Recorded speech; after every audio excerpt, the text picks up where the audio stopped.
Ana Rodriguez never thought she would hear her brother's voice shaking with fear like that. It was Tuesday evening, and she had just finished her shift at the downtown medical clinic. The October rain was coming down hard on the city streets as she walked to her small apartment, thinking about the quiet dinner she had planned. Her phone rang just as she reached her front door. The number on the screen made her heart skip a beat. It was Diego, her younger brother who was supposed to be studying for midterms at community college.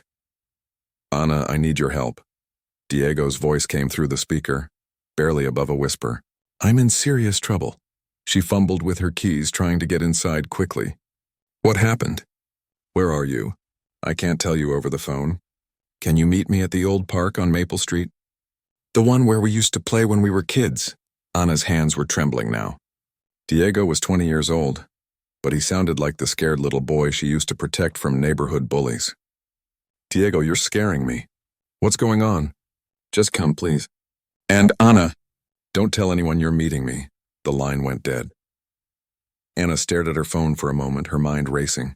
She and Diego had grown up in the rough parts of Oakland, raised by their grandmother after their parents died in a car accident when Ana was 16. She had worked 2 jobs to put herself through medical assistant training, determined to build a better life for both of them. When she finally saved enough money to move to a safer neighborhood and helped Diego get into college, she thought their struggles were behind them. The drive to Maple Street took 20 minutes through the rain-soaked city. Ana's stomach churned as she entered their old neighborhood. The streets looked different now, more dangerous somehow. Groups of young men stood on corners despite the weather, and she noticed new graffiti tags on the walls that she didn't recognize. She found Diego sitting on a bench under the broken streetlight where they used to wait for the school bus. He looked thin and tired, his usually neat appearance disheveled. When he saw her approaching, he stood up quickly and looked around nervously. "Thank you for coming," he said, pulling his hood up against the rain. "Diego, what is this about? You look terrible." He sat back down heavily and put his head in his hands. "I messed up, Ana. I messed up really bad." Ana sat beside him, trying to stay calm even though her heart was pounding. "Tell me what happened. You remember my friend Tony from high school? The one you never liked?" Ana remembered Tony well. She had always gotten a bad feeling from him. The way he dressed in expensive clothes despite having no job. The way other kids seemed afraid of him. "Yes, I remember. He came to me about 3 months ago with what seemed like easy money. Said all I had to do was hold on to some packages for a few days at a time, and he'd pay me $500 each time." Ana's blood ran cold. "Diego, no. Tell me you didn't. I was behind on tuition and you were already working so hard to help me. I thought it would just be a few times, enough to catch up on my bills." His voice cracked. "I didn't ask what was in the packages. But you knew it wasn't legal." "Yeah, I knew. But Ana, $500 for doing nothing? I thought I was being smart." Ana closed her eyes and took a deep breath. "What happened?" "Last week Tony gave me a bigger package than usual. Said it was worth $50,000 and I'd get $2,000 for holding it. But the next morning the police raided my apartment building. Someone must have tipped them off about drug activity in the area. Please tell me you didn't have the package." Diego shook his head. "I panicked when I heard the sirens. I threw the package in the dumpster behind the building and ran. By the time I came back that night, the garbage trucks had already come." Ana felt like the world was spinning around her. "Diego, what was in the package?" "Tony says it was pure product worth $50,000 on the street. He says his people don't care that it was the police's fault, or that I was trying to protect myself. They want their money back and they want it in 3 days." The rain was coming down harder now, but Ana barely noticed. She was thinking about every crime story she had ever heard. Every news report about young people who got in over their heads with dangerous people. "Who are these people, Diego?" "Tony works for some crew that controls territory in East Oakland. I don't know all the details, but Ana, these guys don't mess around. Tony showed me photos on his phone of what they do to people who lose their money." Ana's hands were shaking now. "We have to go to the police." "No." Diego grabbed her arm. "Tony said if I involve the police, they'll hurt you too. They know where you work, where you live. They know everything about us. Then what do they want you to do? They want $50,000 in 3 days or—" Diego couldn't finish the sentence. Ana stood up and started pacing in the rain. Her mind was racing through possibilities, but none of them were good. She made decent money at the clinic, but she had maybe $5,000 in savings. Their grandmother had left them the old house when she died, but it wasn't worth much in that neighborhood. Diego, where are you staying? You can't go back to your apartment. I've been sleeping in my car, moving around different parking lots. I'm afraid to stay in one place too long. Anna felt a surge of protective anger. This was her baby brother, the kid she had read bedtime stories to and helped with homework. The same boy she had promised their dying grandmother she would always look after. There has to be something we can do, she said. Maybe we can borrow money or sell something. Diego looked up at her with tears in his eyes. Anna, who do we know that has $50,000? And even if we could get it, what's to stop them from asking for more money later? Anna sat back down and pulled Diego close to her, the way she used to when he was little and had nightmares. We'll figure something out. I promise. But even as she said the words, she knew she was making a promise she might not be able to keep. They sat in silence for a while, listening to the rain and watching cars drive by on the street. There's something else, Diego said quietly. What? Tony said there's a war starting. His crew and another group are fighting over territory. People are getting hurt. He said if I don't pay up, they'll use me as an example to send a message to their enemies. Anna felt a chill that had nothing to do with the rain. She thought about the new graffiti she had seen, the groups of men standing on corners, the tension she could feel in the air of their old neighborhood. How much time do we have? 3 days. Tony said he'd call me Thursday night for an answer. Anna looked at her brother's scared face and made a decision that would change both of their lives forever. She didn't know how yet, but she was going to find a way to save him. She had protected Diego his whole life, and she wasn't going to stop now. Stay close to me for the next few days, she told him. Don't go anywhere alone and keep your phone on. We're going to get through this. As they walked back to their cars, Anna was already thinking about people from the old neighborhood who might be able to help. There had to be someone who could either lend them money or talk to the right people. She had no idea that her decision to save Diego would pull her back into a world she had spent years trying to escape, or that the price of protecting her brother would be higher than either of them could imagine. Anna spent the entire next day at work thinking about Diego's problem. Every time she tried to focus on helping patients or updating medical records, her mind would drift back to the impossible situation her brother had gotten himself into. $50,000 might as well have been $50 million for someone like her. During her lunch break, she sat in her car and made a list of everyone she could think of who might be able to help. Old friends from high school, neighbors from the old neighborhood, distant relatives. But as she went through each name, she realized the truth. Nobody in their circle had that kind of money, and the few people who might be able to get it were exactly the kind of people she had spent years trying to get away from. That evening, Anna drove back to the old neighborhood. She parked outside Rosa's Market, the same store where she used to buy candy as a kid. The elderly owner, Mrs. Chen, had known her family for years and always kept track of neighborhood news. Anna, I haven't seen you in months, Mrs. Chen said when she walked in. How's life in the big city treating you? It's good, Mrs. Chen. I was wondering if you still see people from the old days. Like Carlos Rivera? Mrs. Chen's expression changed slightly. Carlos, why would you want to see him? Anna had grown up with Carlos. They had been friends in elementary school, before he started running with the older kids who always seemed to have money and nice clothes. By high school, everyone knew Carlos was involved in things that weren't legal, but he had always been respectful to Anna and protective of her family. I just wanted to catch up with old friends, Anna lied. Mrs. Chen studied her face carefully. Carlos goes by Phantom now. He still comes around sometimes, but Anna, he's not the same boy you used to know. Be careful. Do you know where I might find him?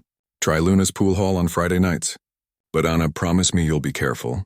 Things in the neighborhood have gotten more dangerous lately. Anna thanked Mrs. Chen and left, her heart racing. She knew she was about to cross a line, but Diego was running out of time. Friday evening, Anna changed out of her work clothes into jeans and a simple t-shirt. She wanted to blend in, not look Lee. 'Cause someone who didn't belong in the old neighborhood anymore. Luna's pool hall was exactly as she remembered it, dim and smoky, with the sound of pool balls clicking together and low conversations in Spanish and English. She spotted Carlos immediately. He was leaning against the bar, wearing expensive-looking clothes and jewelry that definitely hadn't come from any legitimate job. He was bigger than she remembered, more confident, but when he saw her, his face lit up with genuine surprise. Ana Rodriguez? No way, what are you doing here? Hello, Carlos. I was hoping we could talk. He looked around the pool hall and then gestured toward a quiet corner booth. Of course. It's been, 5 years since I've seen you? They sat down and Carlos ordered drinks. Anna noticed how other people in the pool hall watched him respectfully, how the bartender hurried to serve him without being asked to pay. So what brings you back to the old neighborhood? Carlos asked. Anna took a deep breath. I need help with something. It's about Diego. Carlos's expression became more serious. Your little brother? What kind of trouble is he in? Anna told him everything. About Tony, about the package, about the $50,000 Diego owed to people who didn't accept excuses. Carlos listened without interrupting, his face getting darker as the story continued. Tony Reyes, Carlos said when she finished. Yeah, I know him. He works for a crew that's been trying to move into our territory. They're not from around here originally. Can you help us? Do you know anyone who could talk to them? Carlos was quiet for a long moment, running his finger around the rim of his beer glass. Anna, these people don't negotiate. If Diego owes them $50,000, they want $50,000. The only reason they haven't hurt him already is because they're trying to look reasonable before they make an example of him. Anna's heart sank. So there's nothing we can do? I didn't say that. Carlos leaned forward. But if I help you, it's going to cost more than money. What do you mean? My people have been watching this crew that Tony works for. They're small time, but they're trying to expand into territory that belongs to us. We've been looking for a way to get information about their operations. Anna didn't like where this was going. What kind of information? Diego could wear a wire when he meets with them. Get them talking about their business, their plans, who they work for. That's too dangerous. What if they find the wire? Carlos shrugged. Then Diego has bigger problems than owing $50,000.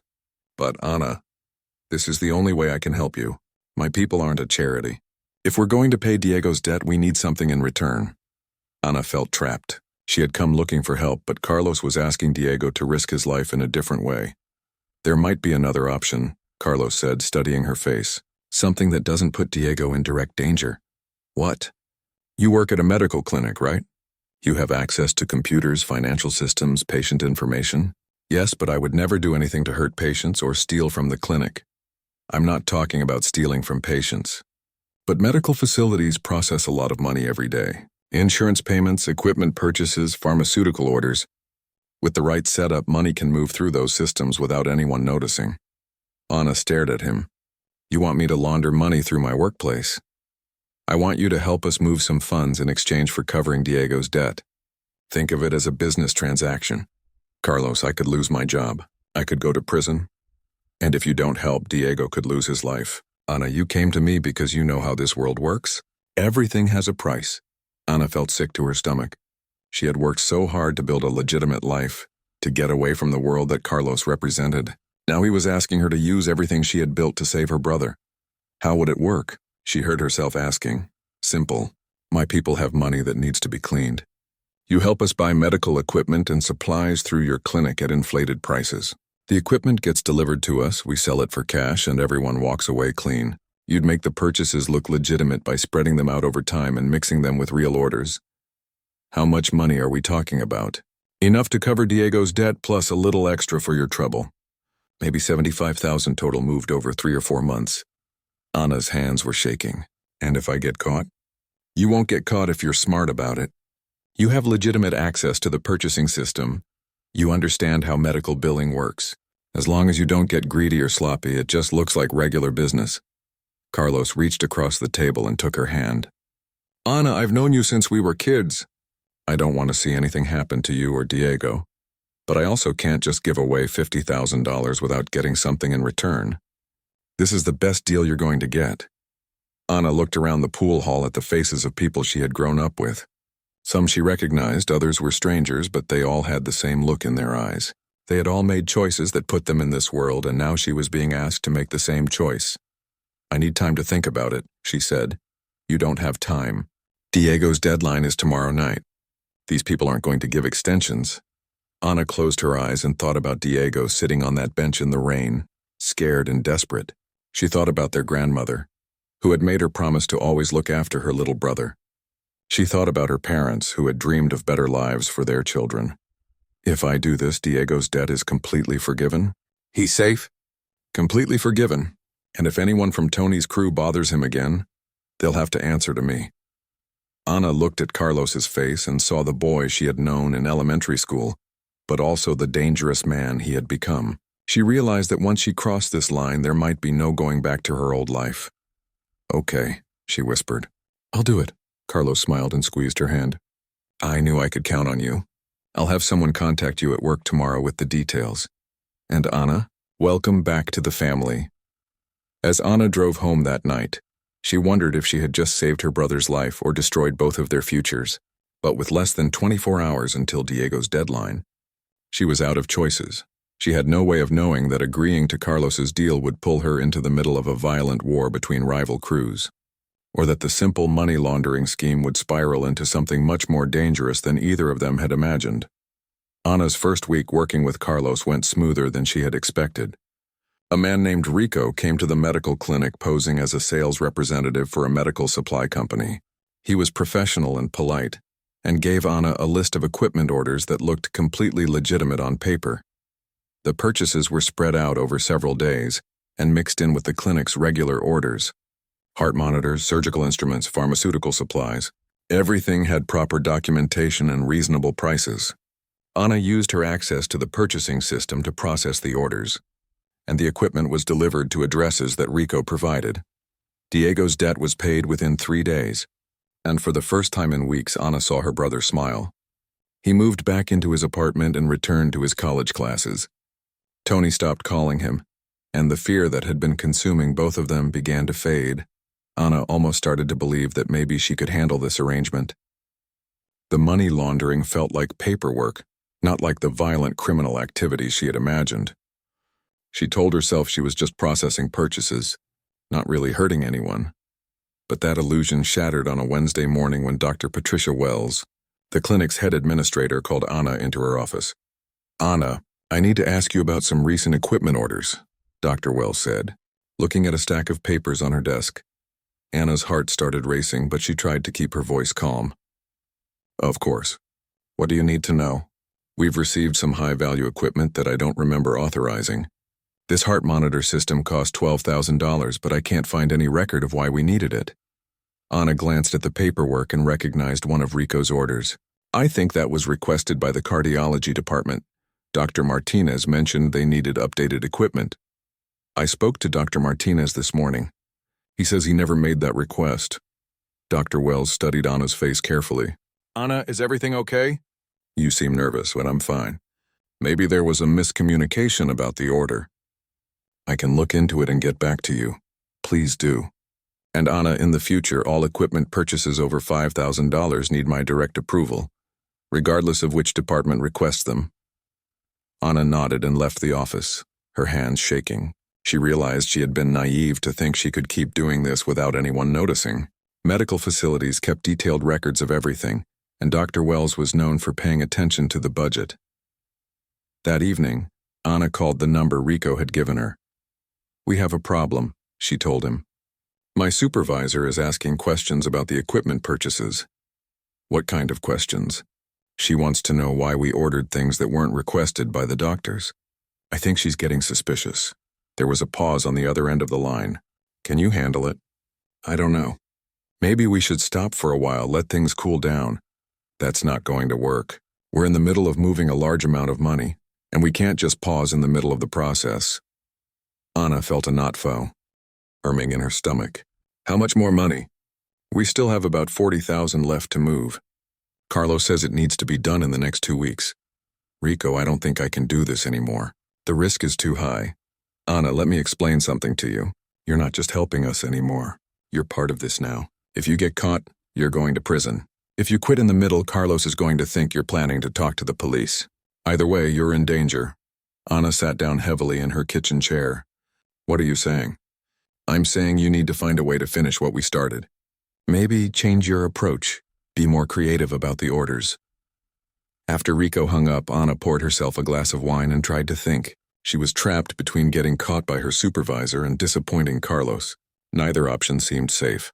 The next morning, Anna was more nervous than usual at work. Every time Dr. Wells walked past her desk, she wondered if this would be the moment she got fired or arrested. Around lunchtime, her phone rang with a number she didn't recognize. Ana Rodriguez?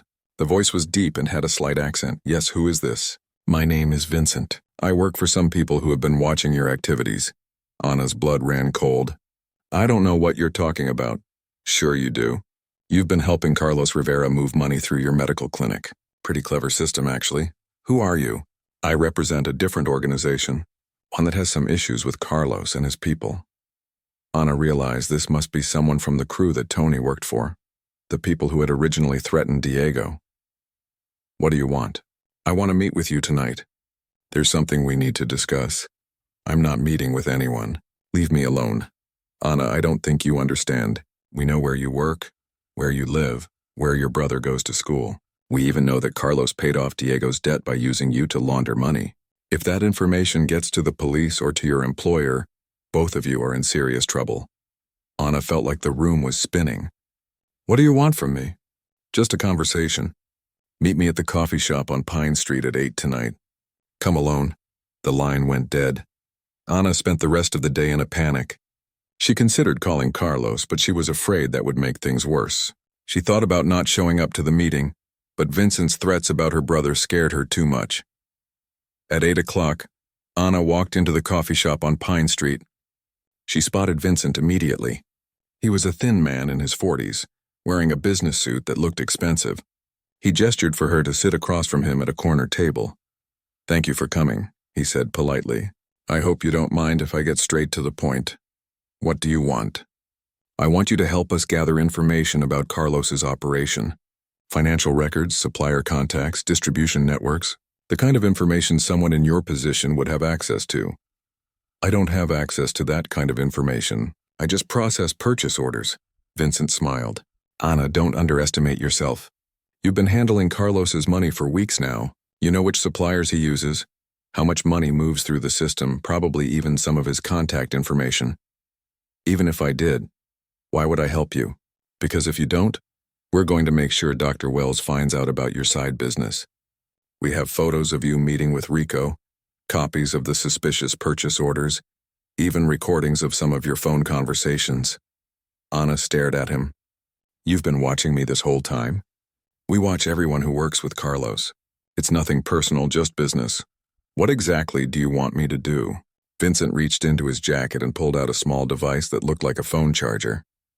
This is a listening device. I want you to plant it in Carlos's car or somewhere else where he conducts business. It will record conversations and send them to us wirelessly. That's insane.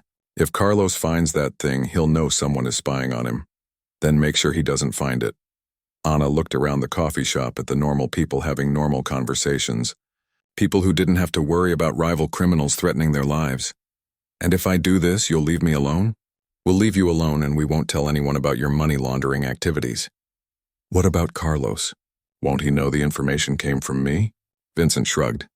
That's not our problem. But Ana, you should know that Carlos's organization is about to go through some changes. The smart people are going to distance themselves from him before things get messy. What kind of changes? Let's just say the territory war that's been building is about to get much more serious. People are going to get hurt, and when the police start investigating, they're going to want to talk to everyone who's been working with Carlos. Ana took the listening device, her hands trembling. How long do I have? 2 weeks. Plant the device and then step back from Carlos's operation. Tell him you're scared about getting caught at work and need to take a break.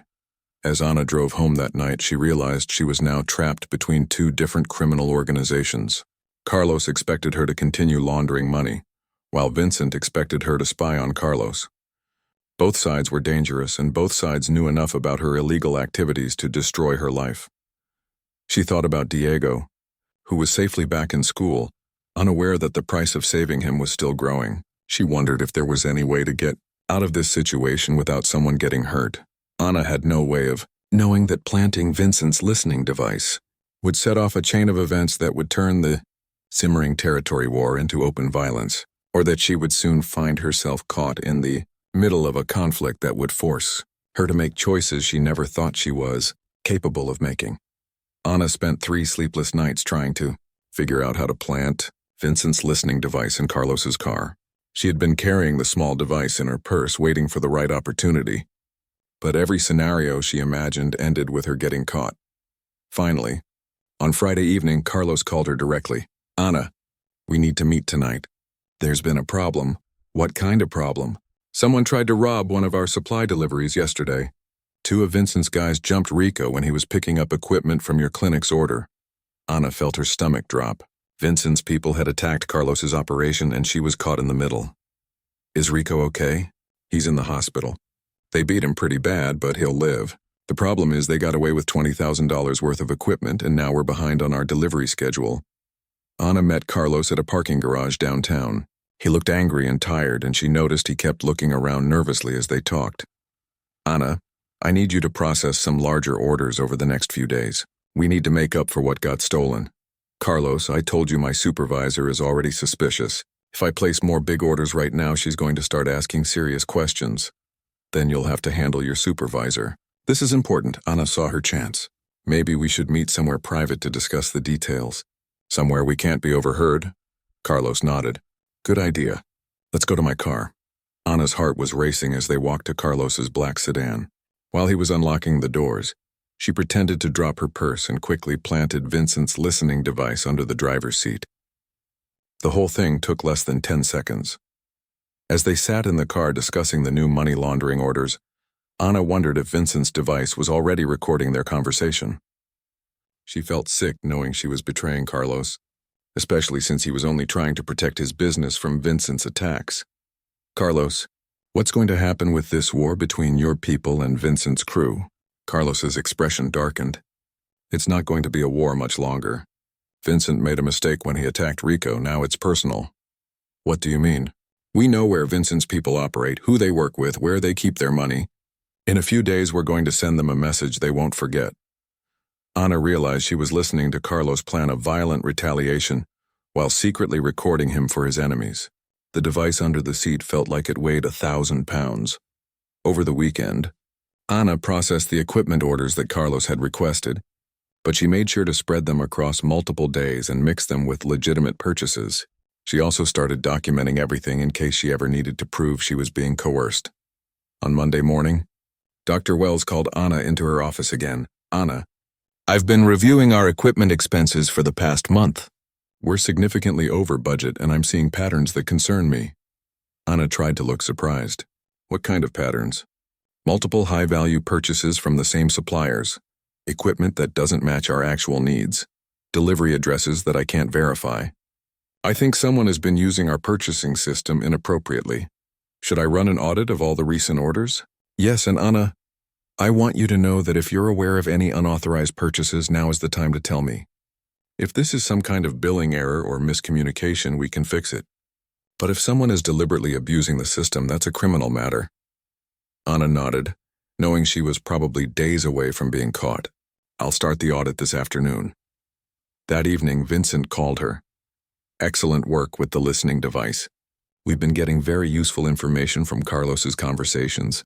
I did what you asked. Now leave me alone. Kelly, we need one more thing from you." Anna's heart sank. "I'm not doing anything else. My supervisor is already investigating the equipment purchases. This isn't about money laundering. We intercepted Carlos's plan to attack one of our operations tomorrow night. We need you to warn us if Carlos changes his plans." "How would I know about Carlos's plans?" "You're going to call him and ask to meet. Tell him you're scared about getting caught at work and need his advice. Get him talking about his business activities. Vincent, I can't keep doing this. Sooner or later, Carlos is going to figure out that I'm feeding you information. Then you better hope it's later rather than sooner. Anna, you're in too deep to quit now. If you stop helping us, we'll make sure both Carlos and the police know about your activities." Anna hung up the phone and poured herself another glass of wine. She was trapped between 2 violent men, who both saw her as a tool to be used in their war against each other. The next evening, Anna reluctantly called Carlos. "I'm really worried about the investigation at work," she told him. "Can we meet so you can help me figure out what to do?" Carlos agreed to meet her at the same parking garage. As they sat in his car, Anna tried to steer the conversation toward his plans without being obvious about it. "Carlos, what if the police get involved in the clinic investigation? What if they start looking into where the equipment went?" "Don't worry about that. After tonight, Vincent's people are going to be too busy dealing with their own problems to cause trouble for us. What's happening tonight? Carlos looked at her suspiciously. Why do you want to know? Anna forced herself to stay calm. Because if something big happens between your crews, the police might start investigating everyone connected to both sides. I need to know how worried I should be.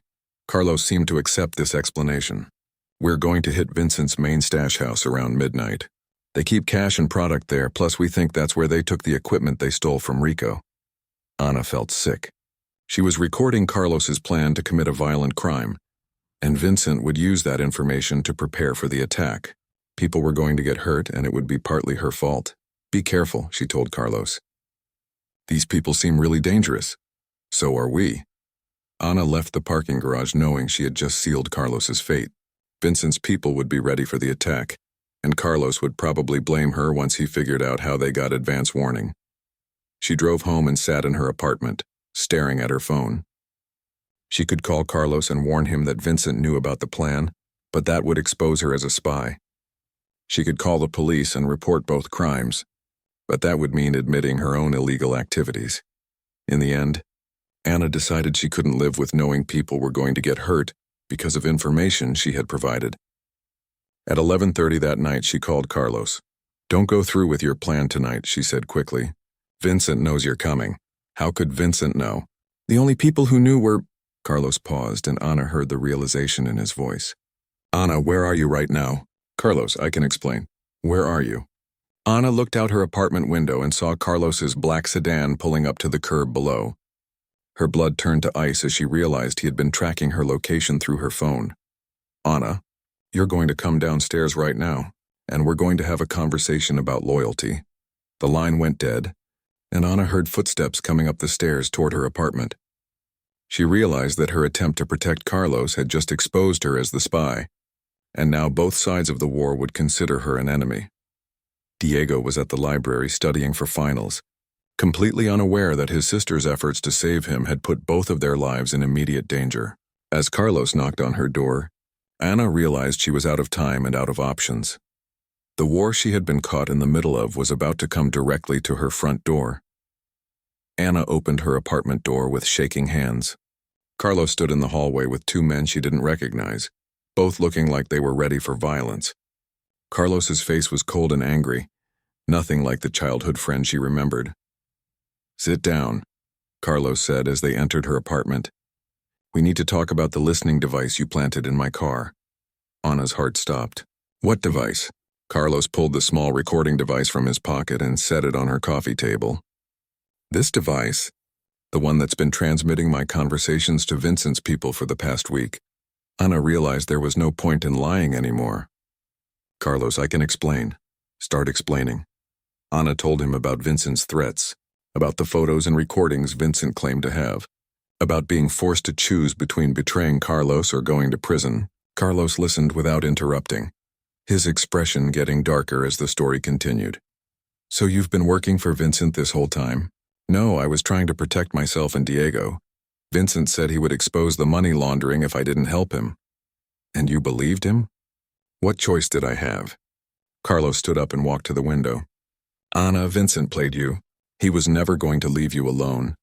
Once you started spying for him, you became a valuable asset. He would have kept using you until you got caught or killed. Then why didn't you tell me that before I got involved with him? Because I didn't know Vincent was watching you. If you had come to me when he first approached you, I could have protected you. Anna felt tears streaming down her face. Carlos, I was scared. I didn't know what to do. Well, now we're all in danger because of your choices. Vincent knows I found the device, which means he knows you warned me about the attack. He's going to think you switched sides again. What does that mean? It means Vincent is going to want you dead, and my people don't trust you anymore either. Carlos sat back down across from her. Anna, you have maybe 6 hours before Vincent figures out what happened and comes looking for you. Can you protect me? I don't know. You betrayed my operation and put my people at risk. Some of them are going to want payback. Anna buried her face in her hands. What about Diego? He doesn't know anything about this. Vincent doesn't care. If he can't get to you, he'll go after your brother. The room fell silent except for Anna's quiet sobbing. She had been trying to save Diego from the beginning, but every choice she made had put him in more danger. There might be one option, Carlos said finally. Anna looked up. What? The police have been trying to build a case against Vincent's organization for months. If you cooperate with them, if you give them everything you know about Vincent's operation and mine, they might offer you protection. You want me to become a police informant? I want you to stay alive. And if that means helping the police put both me and Vincent in prison, then that's what you have to do. Anna stared at Carlos. Why would you suggest that? You'd go to prison too. Carlos's expression softened slightly. Anna, I've been in this life for 15 years. I've always known it would end badly, but you and Diego still have a chance at a normal life. If I talk to the police, they'll want to know about the money laundering. I'll go to prison too. Maybe, but you'll be alive. And so will Diego. That's more than I can promise if you try to handle this any other way. Anna thought about Dr. Wells's investigation, about Vincent's threats, about the war between the two organizations that she had gotten caught in the middle of. Every path forward seemed to lead to prison or death. How do I contact the police without Vincent finding out? There's a detective named Ray Morrison who's been investigating Vincent's crew. He's got a reputation for protecting informants. But Anna, once you make this call, there's no going back. You'll be choosing to destroy both organizations. Anna nodded, knowing she was out of choices. Where's Diego right now? Still at the library. I had someone check on him before I came here. Can you get him somewhere safe while I figure out what to do? Carlos nodded. I'll have my people pick him up and take him to a safe house. But Anna, you need to call Detective Morrison tonight. Every hour you wait gives Vincent more time to find you. After Carlos left, Anna sat alone in her apartment thinking about how drastically her life had changed in just a few weeks. A month ago, her biggest worry was whether she could afford to help Diego with his tuition. Now she was about to become a police informant in a war between rival criminal organizations. At 2 a.m, Anna called the number Carlos had given her.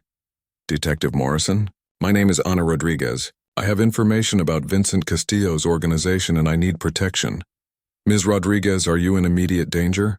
Yes, I've been working undercover for both Vincent and Carlos Rivera, and now both sides want me dead. Where are you now? My apartment on Maple Street. Stay there. Lock your doors and don't let anyone in except me. I'm coming to get you. Detective Morrison arrived 20 minutes later with 2 other officers. He was a tall black man in his 50s who spoke calmly and seemed to understand the danger Anna was in. Ms. Rodriguez, before we go any further, I need you to understand that anything you tell me can be used in court. You may be admitting to crimes and I can't promise you won't face charges. I understand. But detective, my brother is innocent in all this. Whatever happens to me, please make sure he stays safe. We'll do everything we can to protect both of you. Now tell me everything from the beginning. Anna spent the next 4 hours telling Detective Morrison about Diego's debt, about Carlos's money laundering scheme, about Vincent's threats and the listening device. She gave him copies of all the financial records she had kept, descriptions of the equipment purchases, and everything she knew about both organizations. Ms. Rodriguez, this information is extremely valuable. Both organizations have been careful not to leave evidence, but your testimony and documentation could help us build solid cases against them. What happens now? Now you and your brother go into protective custody while we prepare arrest warrants. It's going to take several weeks to coordinate the arrests and make sure we get everyone at the same time. Will I have to testify in court? Probably. But Ms. Rodriguez, your cooperation is going to save lives. The war between these organizations was escalating, and innocent people were going to get hurt. Anna nodded, knowing she had made the only choice that might keep Diego safe. 3 weeks later, Anna watched the news as coordinated police raids arrested Carlos, Vincent, and dozens of their associates. Both criminal organizations were dismantled in a single night, ending the territory war that had been building toward explosive violence. Anna and Diego were relocated to a different city, where they started over with new identities. Anna found work at another medical clinic, and Diego finished his degree at a community college under a different name.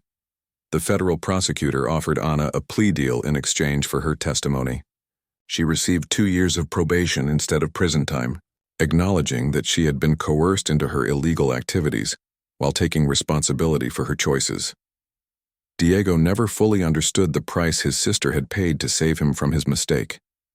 Anna never told him about the money laundering, the spying, or the threats against both their lives. As far as Diego knew, Carlos had simply helped them resolve the debt through legitimate means. 5 years later, Anna still sometimes wondered if she had made the right choices.